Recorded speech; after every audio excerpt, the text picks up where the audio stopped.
Assalamualaikum warahmatullahi wabarakatuh. Berjumpa kembali dengan Ibu di IPA Asik.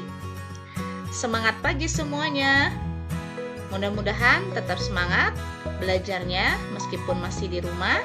Apa kabarnya hari ini? Semoga kalian semua dalam keadaan sehat walafiat dan tetap dalam lindungan Allah Subhanahu wa taala. Jangan lupa sebelum kalian belajar berdoa terlebih dahulu, dan Ibu mengharapkan kalian semua sudah melaksanakan sholat duha dan tahlilnya. Tetap jaga kesehatan dengan mematuhi protokol kesehatan, yaitu dengan cara memakai masker, mencuci tangan di air yang mengalir, dan yang ketiga adalah menjaga jarak. Minggu yang lalu, materi yang sudah kita pelajari adalah penyelidikan IPA. Hari ini, materi yang akan kita pelajari adalah pengukuran sebagai bagian dari pengamatan. Ibu harapkan setelah kalian mempelajari pengukuran sebagai bagian dari pengamatan, kalian dapat menjelaskan pengertian pengukuran, dapat menjelaskan pengertian satuan, kalian dapat menyebutkan macam-macam satuan, dan kalian dapat menyebutkan contoh-contoh satuan baku dan satuan tak baku.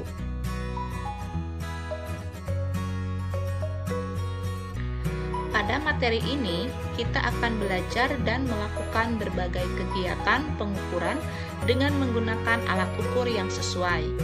Mengukur merupakan kegiatan membandingkan suatu besaran yang diukur dengan besaran sejenis yang dipakai sebagai satuan. Misalnya, kalian melakukan pengukuran panjang meja dengan jengkal. Dengan demikian, kalian harus membandingkan meja dengan panjang jengkal kalian.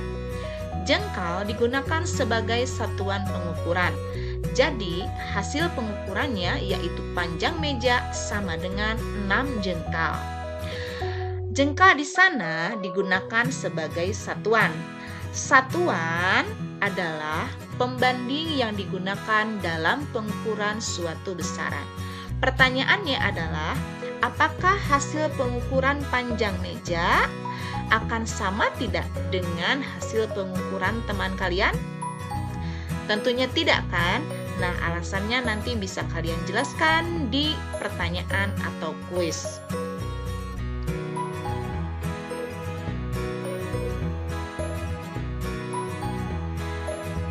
Tadi satuan itu apa? Oke, Ibu ulangi ya. Satuan adalah pembanding yang digunakan dalam pengukuran suatu besaran. Satuan terdiri dari satuan baku dan satuan tak baku.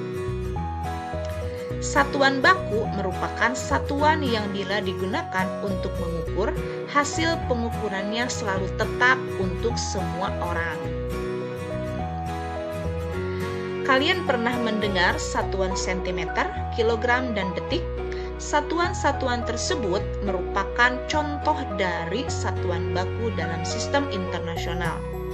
Setelah tahun 1700, sekelompok ilmuwan menggunakan sistem ukuran yang dikenal dengan nama sistem metrik. Kemudian, pada tahun 1960, sistem metrik tersebut dipergunakan dan diresmikan sebagai sistem internasional. Sedangkan satuan tak baku yang sering digunakan oleh kita dalam kehidupan sehari-hari, yaitu contohnya satuan tongkat untuk mengukur panjang dan satuan kaleng untuk mengukur volume zat cair.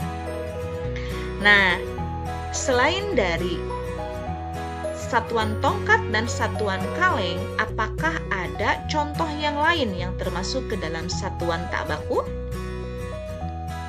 Pasti ada yang menyebutkan jengkal, Bu. Iya, betul sekali. Ya, jengkal juga termasuk ke dalam contoh dari satuan tak baku. Selain jengkal, apalagi contoh dari satuan tak baku? Nah, selebihnya bisa kalian nanti jawab di kuisnya ya, atau pertanyaannya ya. Silahkan ditulis di kolom komentar. Selanjutnya, kalian silahkan kerjakan kuisnya. Pertanyaan pertama, apa yang dimaksud dengan mengukur? Kedua, satuan adalah. Ketiga, sebutkan dan jelaskan macam-macam satuan dan berikan contohnya yang lain selain tadi yang Ibu bahas. Nomor 4, mengapa kalau menggunakan satuan tidak baku, hasil pengukurannya akan tidak sama. Kelima, sistem apa yang digunakan dan diresmikan sebagai sistem internasional. Dan yang keenam, apa yang dapat kamu simpulkan pada pembelajaran hari ini? Silahkan kalian jawab kuisnya di kolom komentar, serta cantumkan nama dan kelas ya. Jadi sekalian saja nama, kelas, langsung kalian jawab pertanyaan atau kuisnya. Jadi supaya kalian tidak menulis ulang ya 2 kali. Jangan lupa di like, komen, dan subscribe yang belum. Dan sampai ketemu lagi minggu depan. Wassalamualaikum warahmatullahi wabarakatuh.